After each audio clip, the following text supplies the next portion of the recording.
Hi, welcome back to Cold Hard Football Facts here on the Pulse Network. I'm Butch Stearns. Time for our Bet On It segment. Kerry Byrne and I each week take a look at one game coming up. And of course, we got 4 games this weekend with 2 byes in each conference. You're down to the wild card weekend. There are 4 games. And of the 4 games, it kicks off with Cincinnati at Houston on Saturday afternoon. Then at 1 o'clock on Sunday, the Giants are home against Atlanta. And then Denver, Pittsburgh to end the weekend. But Saturday night is the game I want to focus on. You talked about New Orleans earlier. Detroit is at New Orleans. I mean, if it was 45-41 last week and 96 points scored in Green Bay, how many points are going to be scored in this one? New Orleans is an 11-point favorite in this game. What do the numbers tell us about this matchup? Well, you know, it's interesting. Last week, we lost in all the shuffle of all the big numbers that Matt Stafford became one of 12 players in history to pass for more than 500 yards in a game. And by the way, 2 guys did it this year. Tom Brady did it in Week 1 against Miami. Matt Stafford passed for 520 against the Packers in Week 17. The only time it's happened twice in a year. He also became only the 3rd quarterback passer over 5,000 yards in a season. Yeah, I know, and that was fourth. Marino, Brees, him, and Brady. Third this year, though. And by the way, Eli Manning missed 5,000 by 67 yards. So just gaudy stats. But what I see in this game, and I just put together some research that'll be on NFL Network this week on statistical peaking. Teams that are peaking right now statistically.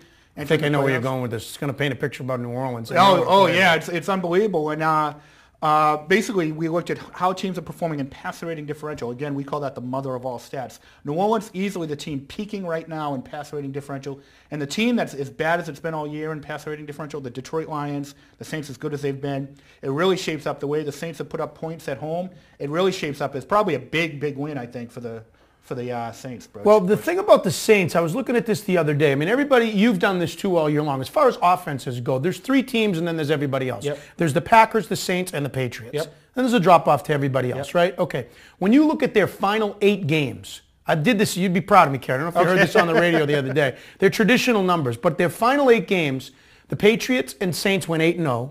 Packers went 7-1. They lost to the Chiefs. Yep. I don't have the exact numbers in front of me, but what was remarkable is they scored within 4 points of each other when you add up those 8 games. I didn't know that. I think it was 291 for the Saints, 287 for the Patriots, and like 290 for the Packers in their final 8 games. Which are record-setting numbers, by the way, you know, if you extrapolate over But down the stretch, your point about peaking at the Yeah. right time.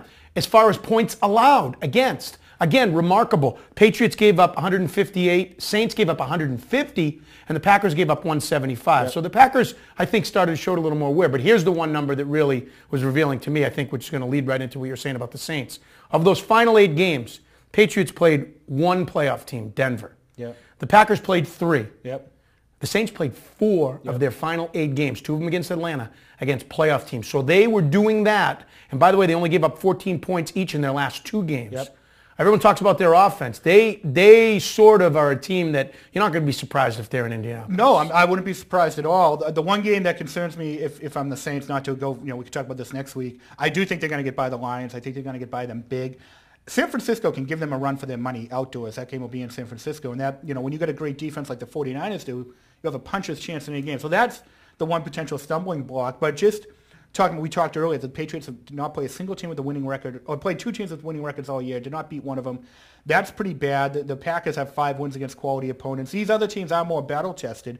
And by the way, just in the concept of peaking, the Saints in the season with 110.5 offensive passer rating and plus 24 in passer rating differential. Their best mark of the season in passer rating differential. They're the only playoff team that's really, right now, is as good as it's been all season. The Packers, by the way, Butch, compare very much to the 2007 Patriots, where they reached their statistical dominance around Week 8, Week 9.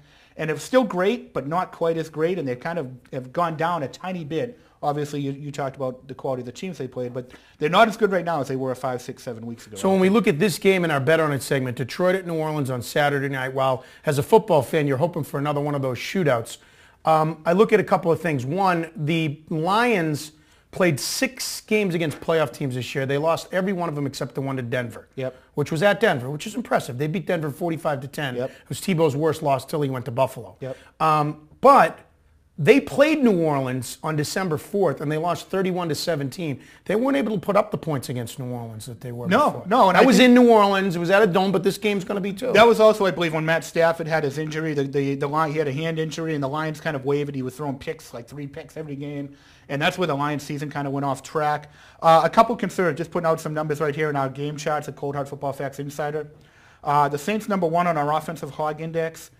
The Lions only 13th, but they're 30th in run defense. They do not stop the run very well. So the Saints have a lot of weapons. They'll be able to pass the football, we know. They'll be able to run the football. I just think it shapes up as a bad matchup all around for the Lions. And by the way, Ndamukong Suh has been a high-profile but controversial player, perhaps overrated. If you look at the performance of Detroit's defensive line, that is not a good run defense. It's not a great defensive line, period, and I think that's a reflection of, in many cases, of your best player inside. Final thought about that before we go to our last segment. Darren Sproles, when we look back at the offseason, has there been a better fit or a better free agent pickup than any team with Darren Sproles? He has 80-plus catches and 80-plus rushes, and he scored like 11 touchdowns total. He's been unbelievable. And you know what? That deal kind of worked out well for both teams. Reggie Bush going to Miami. Reggie Bush going to Miami. Yeah. Sproles coming from San Diego to the Saints. It worked out for both guys. Both guys had probably career years. Yeah. And I like Sproles. He was a great player at Kansas. He's a little jitterbug type of player and at Kansas State.